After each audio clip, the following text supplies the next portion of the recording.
Good morning, Year 5. As you'll now be aware, we are now in another lockdown and we've had to close the school.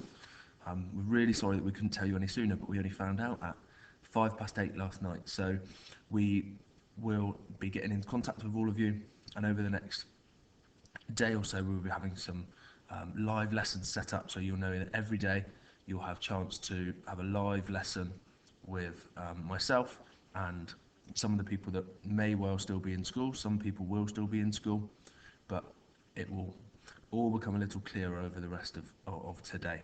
So let's first have a look at our learning journey.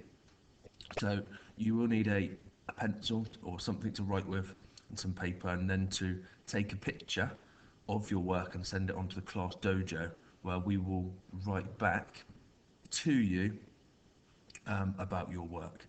So today we're going to look at the first page of the book, which I told you about yesterday, that we were going to start to investigate the first page. Remember, our book is The Viewer by Gary Crew and Sean Tan, who, remember, we said yesterday was the illustrator. Now, yesterday you made some predictions, and then we learned a little bit more. The Viewer.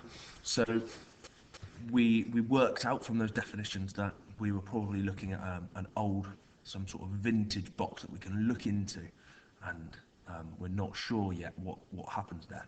Now today we're going to introduce, we get introduced to the main character, and we're going to look at something called symbolism and how that's used to represent the main character. Now, does anyone have any ideas about symbolism? What might symbolism be? Pause the video maybe, go and have a look at a definition, see if you can think about symbolism. Okay, so symbolism is where you use symbols, images, to represent things, ideas or qualities. So the very first page of the book, we're given this image. Now, what do you think the author and the illustrator are trying to represent with this? We've got a patchwork quilt with lots of different things all over it. I've got some close-up images of that, and what I want you to do is just to make a list of some of the things you can see. List off as many things that you can see on this quilt.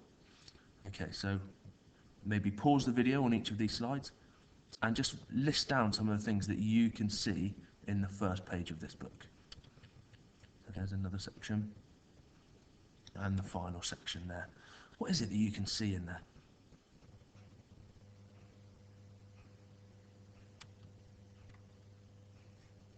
Okay, so there we go. Make sure, if you've not done it already, get that list. Okay, what are some of the things that you can see? And what I want you to do is write a prediction. Why are those things there? A very random collection of things. Why are they there? What could the author and illustrator be trying to represent? Why is the baby lied on this quilt of different objects? So pause the video and just write a sentence to predict why you think they're there. Okay, so like yesterday, you've made a prediction. Now let's see if we can develop that further. So this is the first piece of text. Tristan was curious from birth. So we know our main character's name now, Tristan. This is not to say that he was different from other babies. In fact, he was rather ordinary. But from the moment he opened his eyes, he seemed to be looking, taking the world in, as it were. Nor did this remarkable curiosity, this constant need to search, to look out, lessen as he grew older. So there's one main theme that comes through from this piece of text, and this is this idea of him being curious, having curiosities. Okay, and that means he's eager to know or learn something. So now let's think about how that changes our ideas, what you might have thought. So I believe that he is surrounded, and all of this quilt represent all of the different things that he's curious about. He wants to know more about them. He doesn't know what they are. Now, some of these things, we might know exactly what they are. But as a baby, he hasn't got that knowledge. He doesn't know what all these things are, and simple things such as safety pins, he wants to know more. He wants to touch it, to feel it, to see what it does. So I think he is curious about all of these things around him. What do you think? Why do you think he's curious about these things?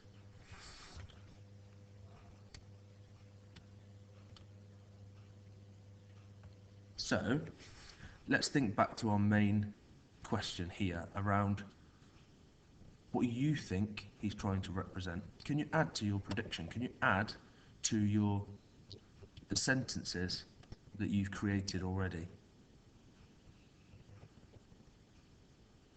And there is the rest of the first page of text. So, from time to time, he was 3 years old.